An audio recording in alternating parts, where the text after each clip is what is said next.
Asman meni jeringin bir özünde görüngen, ayın meni gününgdün bir özünde görüngen, aldığanın kara jeri şerliginde görüngen, bul alanda bul manas kendiginde görüngen, kıçırımenden balgılap kırgıl baştap barısı, kırık çoronun barısı. Жалпы Улуу Кыргыз элиндеги баяндалып келген Улуу Манас баянындагы кырандардын бири болгон, баатырлардын бири болгон Алп Баатыр Ирагыш жөнүндө сөз уламакчы.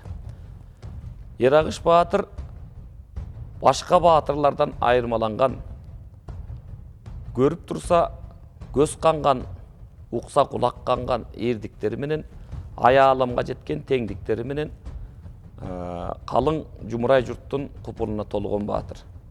Өзүнүн эли, өзүнүн журту жана өзүнүн хандыгы болгон деп Манас эпосунда баса белгиленип отурат. Ирагыш Баатырдын эң чоң көзгө көрүнгөн эрдиктеринин бири кадимки болуп өткөн төгөрөктүн төрт бурчу жыйналган Көкөтөйдүн ашында даңазаланат.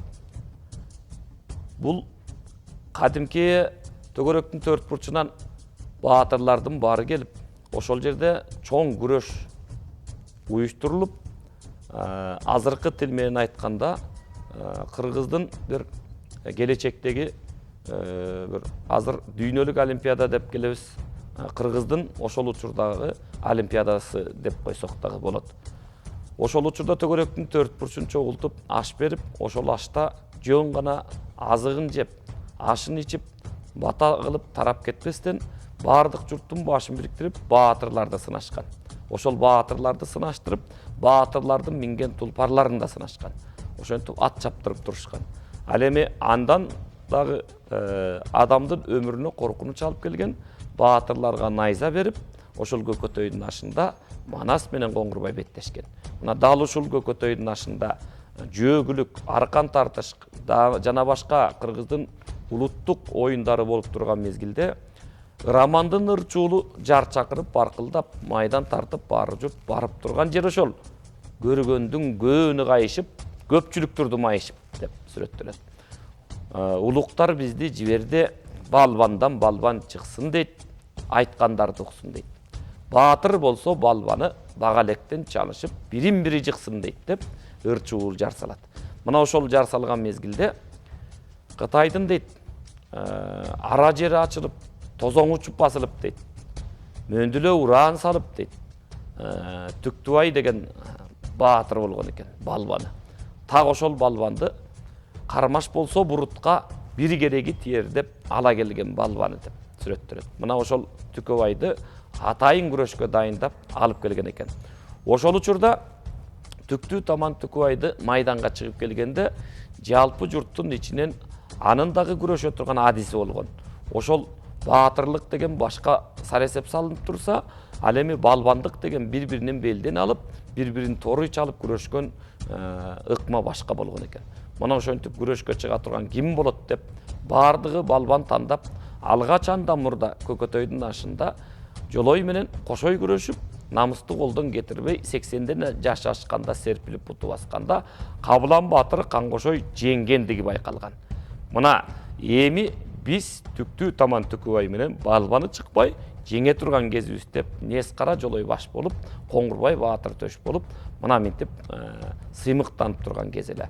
Ошондо балбандар жалгыз Түкөбайды ортого чыгарбастан балбандары жекелешип, баягы алдыга салып Түкөбайды жетелешип, жөн койсо Түкөбай балбанды гана эмес, баарын алчудай сүйлөнүп. Эми аны сүрөттөп олтурса, жаткан иттей кашы бар, жан казандай башы бар. Меңдерине караса дейт, мең деген бул беттеги кал жөнүндө айтып аткан баян, меңдерине караса музга тоңгон баладай дейт. Тиштерине караса өгөлөнгөн арадай. Анын сүрүн көргөндө көпчүлүгү даап бара албай турган балбан экендиги көрүнүп турат. Дал ошол учурда Кыргыздан балбанды кантип тандап, буга ким татыктуу болуп, кайсы баатыр чыгат деп акылдашып, кеп куруп калышат.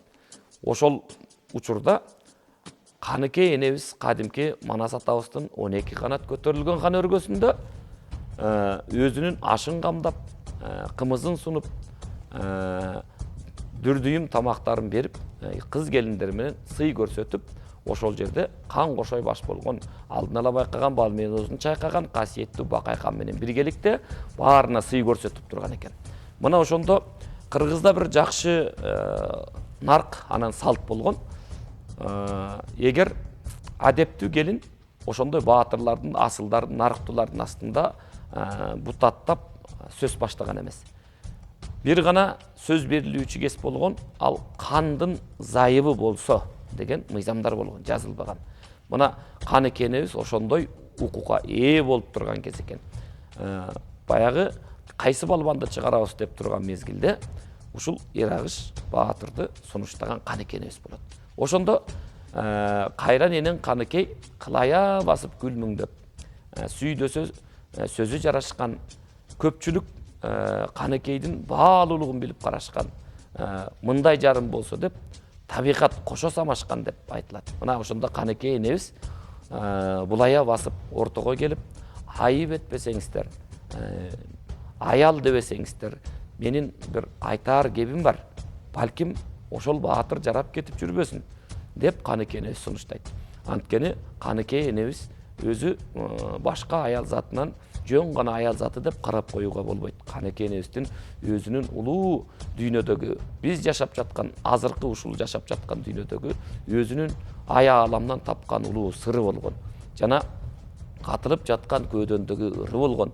Ал ыйыктыктар менен байланышып, ар бир адамды сындай билген, баатырлыгын баалай билген, келечекти көрө билген, жакшы менен жаманды айырмалап бөлө билген улуу сапаттары менен кең көйнөктүн тазасы, аял заттын паашасы деп бекеринен айтылган эмес.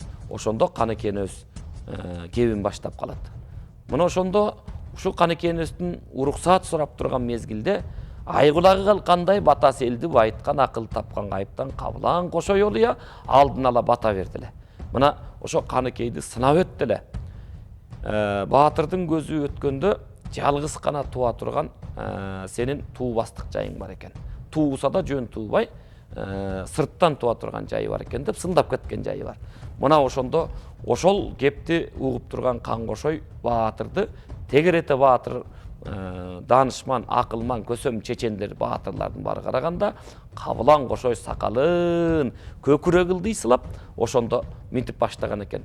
Кагылайын Каныкей 6 жыл мурда Кабылан баатыр Абакем кошой кийет деп камдап койгон кандагайды билген Каныкей бул учурда түктүү таман түкөйгө чыга турган балбанды билбей койбос.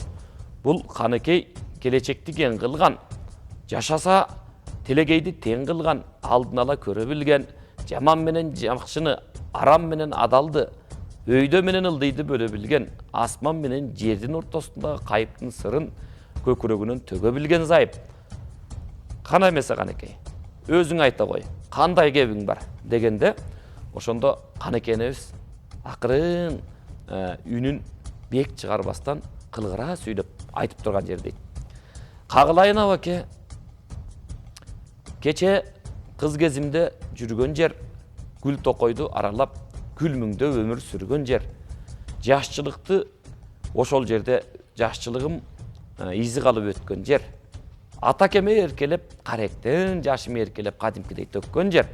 Кең букарда жүргөндө, кыз кезимде куда түшүп, Кабылан баатыр төрөмдү алдыга ушул колумду сурап келгенде, кыран туулган Манас баатырды күйөө кылып келген мезгилде колумду сурап, 40 күнү той болгон.